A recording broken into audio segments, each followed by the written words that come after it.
In California, the motorcycle might be a weekend toy for veterans chasing freedom on the highway. In Southeast Asia, places like Bangkok or Hanoi, it is a vital tool of production, carrying entire families, heavy cargo, and livelihoods. Yet when you turn your eyes to the economic powerhouse of China, you encounter a startling anomaly. In the core urban centers of megacities like Shanghai, Beijing, and Guangzhou, the traditional motorcycle has almost vanished. China is one of the world's largest motorcycle manufacturers, yet its own cities treat it as an absolute outcast in East Asia. This is no cultural accident. It is the result of a deliberate 30-year urban governance experiment led by local governments, a radical restructuring of road access, class wealth, and even private property rights. For decades, the motorcycle's fate in China has been sealed by a flurry of bans. These motorcycle bans are not national laws but local policies issued by over 190 cities nationwide.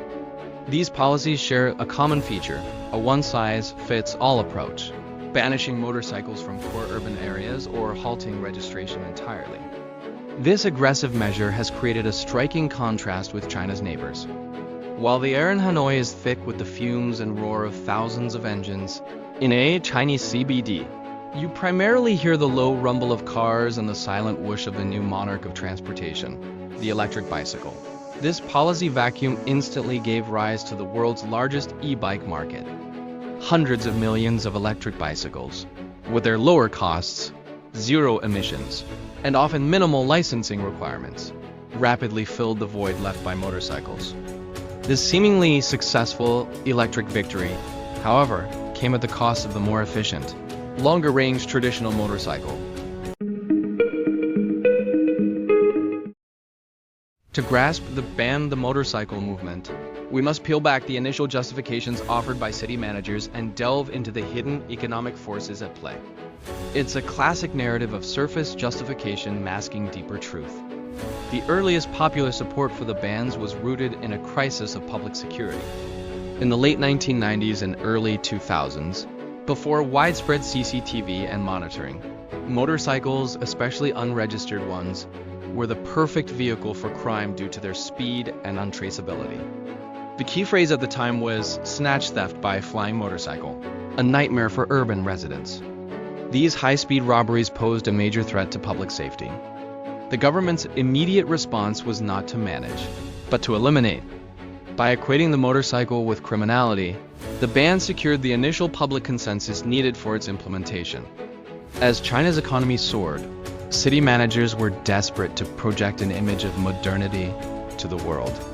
In their view, the noisy, often chaotic presence of motorcycles represented disorder, poverty, and the visual aesthetic of a developing nation. To ensure their streets resembled New York or Paris, fitting the status of an international metropole, they chose to sacrifice the motorcycle for the sake of urban cleanliness and sophistication. Yet, security and image alone could not have sustained a 30-year ban. The genuine core driver is economic. Entering the 21st century, China established the automobile industry as a pillar of national economic growth. Local governments rely on residents buying cars to generate massive revenue through sales taxes, road fees, and consumption chains. Given the finite road space, this became a zero-sum game. The motorcycle, cheap, efficient, and low tax, was the auto industry's natural competitor. If everyone rode inexpensive motorcycles, who would purchase the high-value automobiles needed to fuel GDP growth? The grim reality is that the highly efficient but low GDP contributing motorcycle was sacrificed to guarantee the boom of the Chinese auto sector. Despite the cynical and utilitarian reasons for the ban, we must acknowledge its positive side effects.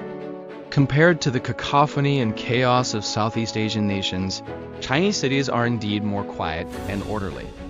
The bans objectively reduced the rate of serious traffic accidents in core areas and indirectly accelerated the mass adoption of electric mobility.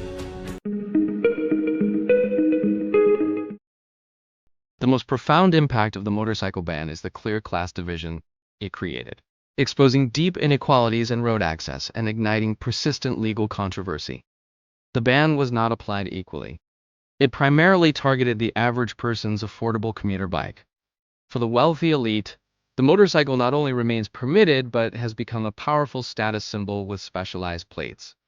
Take Beijing's most privileged A-series motorcycle license plate.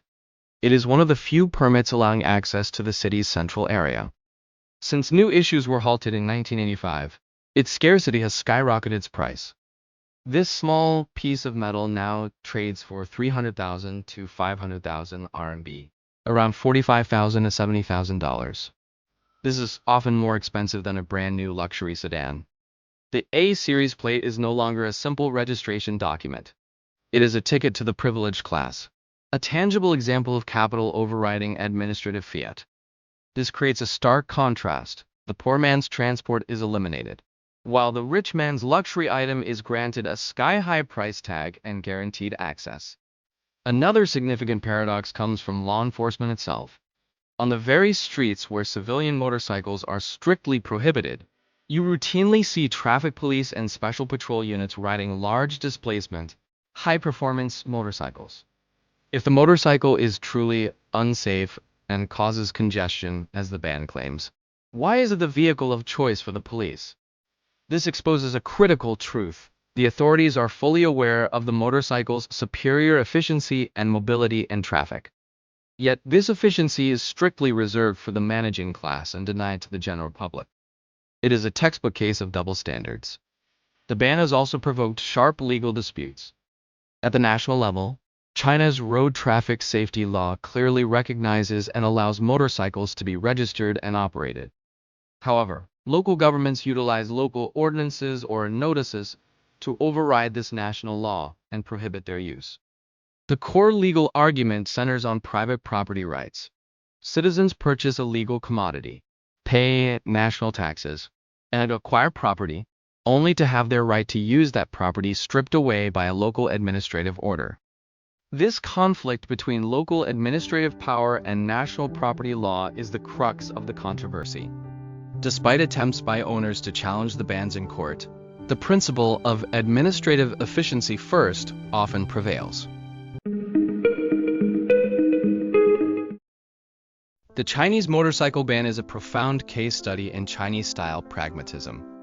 It demonstrates how, under the intense pressure of rapid urbanization and economic targets, city managers choose to sacrifice the rights of a minority in favor of macro-level order, safety, and most importantly, the economic health of the auto sector. The movement successfully erased traditional motorcycle culture and inadvertently paved the way for the world's largest electric mobility network. It solved deep-seated problems of crime and traffic chaos, earning China its reputation for being quiet and orderly. However, this governance experiment has left indelible marks. It not only stripped low-income individuals of their most efficient mode of transport, but created a folded world of stark class contrast, where a simple license plate becomes an absurdly expensive measure of wealth and privilege. Thank you for watching. If you enjoy this, hit the subscribe button and the bell.